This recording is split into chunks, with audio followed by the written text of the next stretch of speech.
Welcome back everybody to Boxing Bonanza. I'm joined with undefeated Ethan George. How are you, Heath? I'm good. How are you, pal? You okay? Not bad, sir, not bad. Good.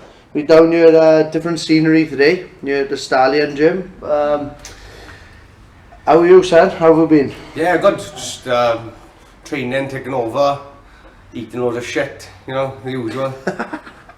We're leading up to the training camp, in the camp? No, we're in camp now, so be back on the fucking chicken and lettuce now. Rabbit food. It's been a little while since you last out there. How long has it been? About two months. 2 months. Yeah. So talk us through your last performance. Thought it was a good performance. The bloke was tough. He not very good boxing skills, but he was tough. Couldn't get him out of there, hit him with everything. He just kept coming on. But it was a good performance. I thought just stepping up and getting more comfortable now. Nerves are coming off, and so going in good stead. Like it's going good. Yeah, man. Was it tougher than the first one, or? No, the first one, to be honest, I just used my box. I wanted to show I could box as well, but then I got my style now. I'm finding my style, and just he was a tougher bloke, yeah, but he was a survivor. So when someone comes to fight, then I have a proper fight, like, you know. Yeah. Through your amateurs, you was getting the knockouts in, but you haven't managed to get it quite yet in the pro game. Yeah. Do you think it's because of these journeymen are there to survive when they're not really coming in for a fight? Yeah, that's it. That's what I think it is. I think they're not trading with me or nothing. I'm always pushing forward. They're always really negative. It's hard to get someone out of there when they're negative. Do you know what I mean? Yeah. So when the opposition steps up now and someone wants to come and have a fight, then you'll see knockouts. Huh? So the 25th of June now is your back out again. Yeah. First 6 rounder. Out more than the bins. First 6 rounder. Yeah.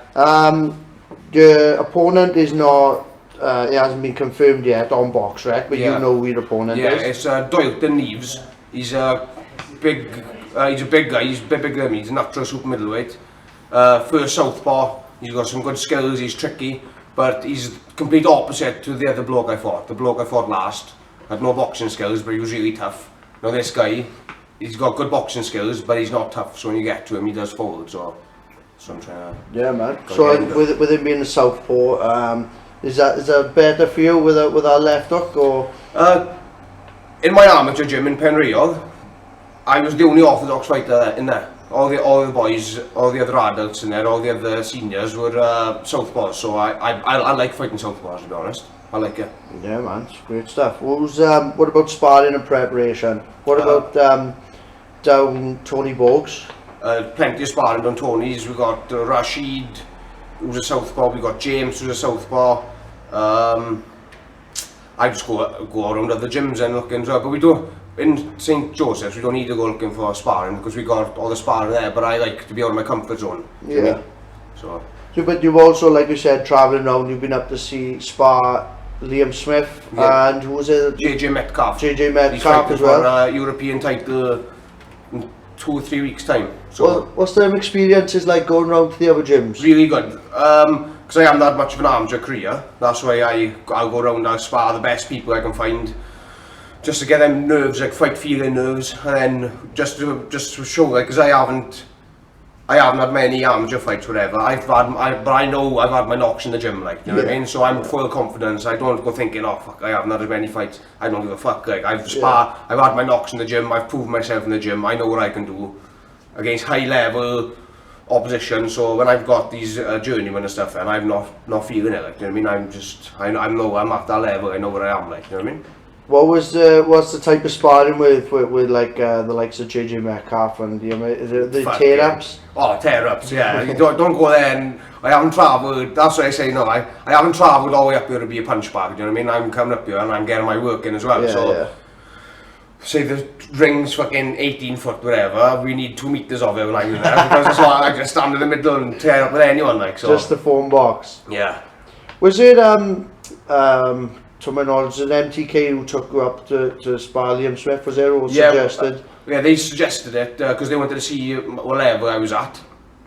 Because they wouldn't sign me to start off with, so they were like, right, come up and spar Liam and we'll see where you're at. And then straight after I sparred him, they signed me. So with MTK now, you know, on the downfall, having to pull the plug on things. Yeah. What way does that leave you? I'm just still with my MDK with my management, but my manager individually is Tom Stalker, so he's done good by me. So I'm going to stay with him, even though he's not with MTK now. He's making his own management team, so I'll be staying with him. Man. Yeah, so I think it'll be better because there'll be not as much fighters I concentrate on. He can concentrate on me. He knows all the promoters and stuff, so when I'm ready to step up and get on the TV platforms, he knows who to link me with and stuff. So how did that come about? Did MTK set you up with that, know when they go in, or? No. He was my manager to start off with, see, because he was the MTK scout. So I just messaged him on Instagram. I was sending my video saying, look, you have boxers, but I can fucking fight, like, you know. Yeah. So anyway, he was saying, no, you can't fight, but you're at the wrong weight. So I lost about 2 stone, got back to him, and then he arranged the sparring with Liam, and see, not the MTK. Oh, right, he arranged it. So he wanted to see what I was like, so after he liked 3 scenes, so... Yeah, man. So you've got a cracking little second home down Angelo's in Neckley as well. How often do you train here? I'm in Tony's. I try to get up there from Sunday to Wednesday every week, and then I'll come down here and train. I'll train in Kevin Evans' gym in Carmarthen, but this is my main home in Neckley. We've just affiliated as well, so we're a proper amateur gym now. So yeah, it's fucking looking up, like. Looking up. Yeah, man. I've seen you've been doing the coaching side of things as well with the youngsters and stuff. Yeah, I'm loving it. It. It's like giving me a different perspective instead of just getting in there and fighting all the time. Like I can look now and teaching people different technique, and it's helping my game as well, to be honest. Because when I'm telling people off for doing something, when I'm doing it, then I'm thinking I'm fucking doing it. I need to lead by example. So then I start boxing a bit as well. And you know what I mean? Yeah, man. Leading up to the 25th now, what do you think we can expect from you on the night? Fireworks, excitement, and more fireworks. That's it. That's all I bring. I might be big, strong, and rugged, but like I can box as well. I don't get hit much, even though I'm there to get hit. I'm not there to get hit at the same time. You know what I mean? Yeah. And just fucking fireworks, man. To be honest. Who was the previous opponents that you mentioned earlier on? Like the one I'm boxing is Daniel Barton from Newport has boxed him.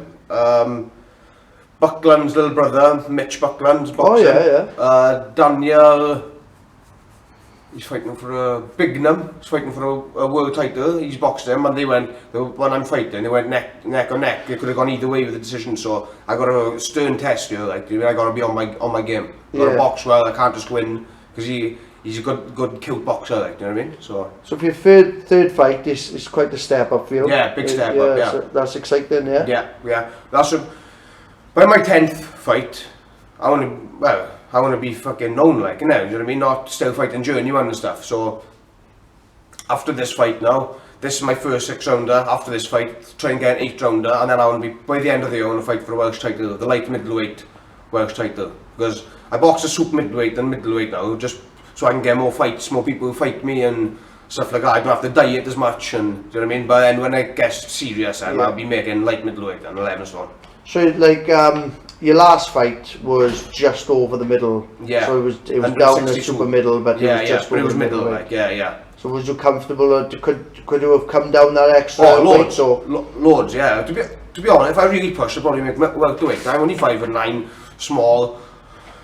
But people think I'm a bigger guy because I'll just jump in. I'll spar cruiserweights, heavyweights. Then no one will push me back. Like, you know what I mean? So when I make 11 stone now, I'm punching heads off, honestly. There's not anyone in Britain who will keep me off at 11 stone, and I put that as a fact. No one's moving me from that centre of the ring. In Britain, no one.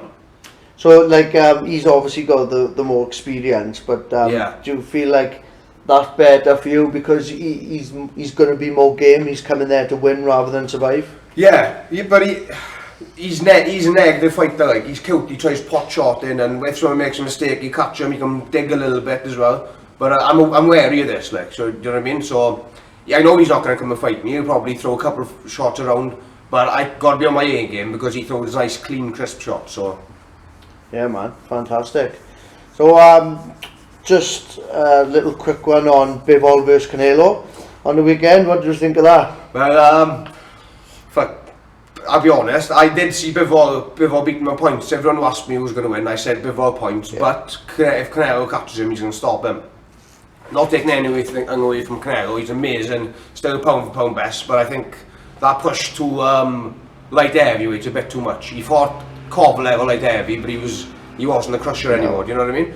But he fought Bivol, and I think if he fought Beterbiev as well, I think Beterbiev would just walk him down through it all. So Beterbiev is a different kind of animal. Yeah. Well, but he could get caught, Beterbiev, couldn't he? Yeah. But before the weekend, I was always under the illusion that, well, not illusion, but thought Beterbiev would beat Bivol. Yeah. But now I'm not so sure now, because he's definitely stepped up. He's a very good boxer, but he's strong as well. Yeah. I mean, he doesn't make many mistakes. He's got his hand positioning right, everything is right. He doesn't get caught, don't make mistakes. But Beterbiev does get caught, doesn't make mistakes. So. And I think he's getting on a bit now, slightly on a decline maybe from his last fight. And Bivol's his next fight is Joe Smith, isn't it? So that'll be a good fight. Yeah. So that'll be the teller, and hopefully, I'm hoping that Canelo will not go for the rematch. I'd rather him go back down, maybe fight Triple G for the third fight or something. Yeah. And or Benavidez. Benavidez. Don't know that. That's a hell of a fight. Yeah, that's a brilliant fight. Yeah, because that's a massive sellout. I don't understand why that hasn't been made already. I think Canelo says he doesn't want to fight Mexicans, but fuck it, get them in there. Well, that's what the Mexicans want to see. Mexicans want to see Mexicans fight each other. Yeah. You know what I mean? They're savages. They want that inside fight in the. And it'd be good then if Canelo, you've said that he won't fight Mexicans, but it'd be good if he fights him, because then another Mexican, when he's gone, then another Mexican who's coming through will get his limelight. And, you know what I mean? So. Yeah, so it was a good weekend. What about Jesse Vargas versus Liam Smith? Was you surprised? Love that fight.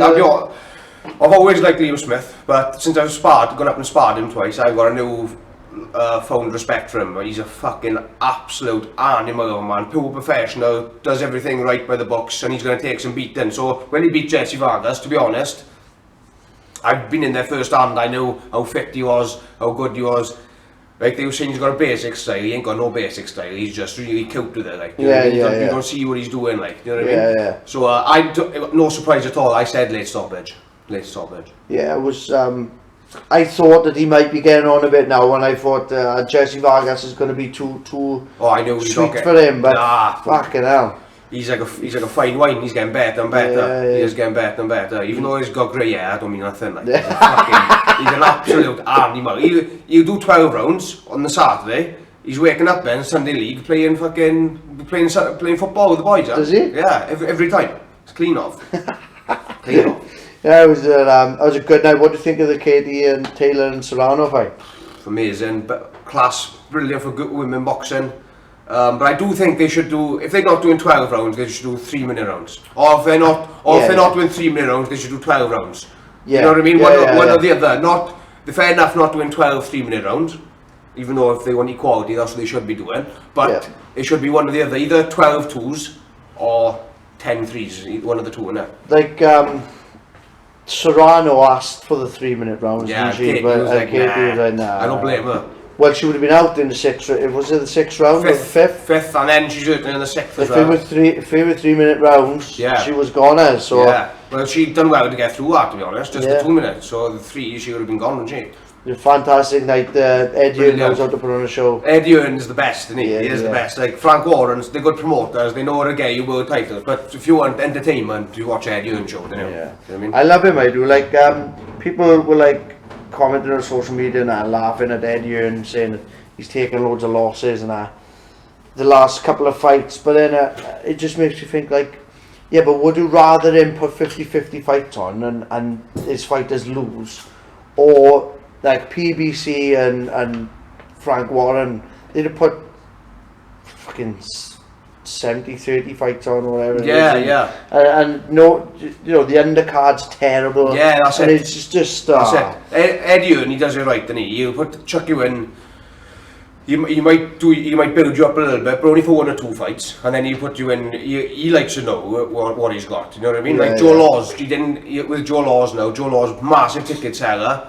He won beat a few journeyman. Everyone thought blah blah blah. But then when he put him into a 50-50 fight, then he knew what he had. Yeah. Do you know what I mean? So that's it, isn't it? It's better to have 50-50 fights and running over everyone. Yeah. That's what the fans pay to see. Yeah, exactly. You know what I mean? That's what we want to see. Jump in by our hands and tell us some of the good news. Good news. How are you, boys? Good. Wow. So what's the latest news? Latest news is obviously the gym has been affiliated now for the Amateur Boxing Club. We opened now 6 months ago. Obviously I run my personal training sessions here and do a lot of different variety of classes for all abilities and disabilities. And obviously we've just been like doing a few like white collar shows, but we want to progress the kids properly and get to send them down the right route. We've got a new coach on board, Jamie Ryan, who's been got 8 years experience in the army, and he's come on board now. He's got all the kind of licenses and all that, so it's been a great addition to the gym. We've got Ethan, George as well doing some coaching, myself, and we've got a couple of other young coaches coming through the ranks. So we've got an exciting future ahead here, so looking forward to Gonna be some champions. yeah, bringing some world champions. Yeah, man, happy days. Was this something you planned, or just like fill the gap for retirement? Well, as you know, like when I was first started professional boxing, I was a milkman, so I was just trying to do like little bits and bobs, 1-to-1 sessions to start off with, like after my milk round, and then I just got busier and busier and busier, and I ended up in Llanelli somehow. So you got lost. Yeah, I got lost. And then I started doing a few classes here. I was like, fucking hell, I had about 20-30 clients within 2 weeks. I said, Dad, I'm gonna have to knock this milk round. It's fucking too much. Like, I'm trying to balance everything. And he just said, basically, follow your dreams. And I tied in well with the professional career, but obviously retired now. I can put all my eggs into the basket, into the gym. And looking back now, I don't know how I did try and training camps to the hours I work here, like. Yeah. And I think it kind of, I tell towards the end then with the Jacob Robinson fight and the Dick, well, not so much a Dixon fight, but a new step up, title contention. You need to be a full-time professional, and I was trying to juggle everything. It was just like, didn't have the energy, didn't have the time to lose weight properly, and I mean, run his course in the end, do you know what I mean? Yeah, man. But I still fucking have it, boys. Yeah, happy days. It's a fantastic little thing to go down there. This is the second destination you've had for it, is it? We used to rent a few spaces in a few gyms. Outdoors training place. So you've come a long way. Like. Yeah. So Fantastic. started off just renting a little bit of a studio kind of thing and a commercial gym kind of thing. And I took the leap to get my own place, like, so it's all paying off. Yeah, like. man. Yeah. It's beautiful down there. Yeah.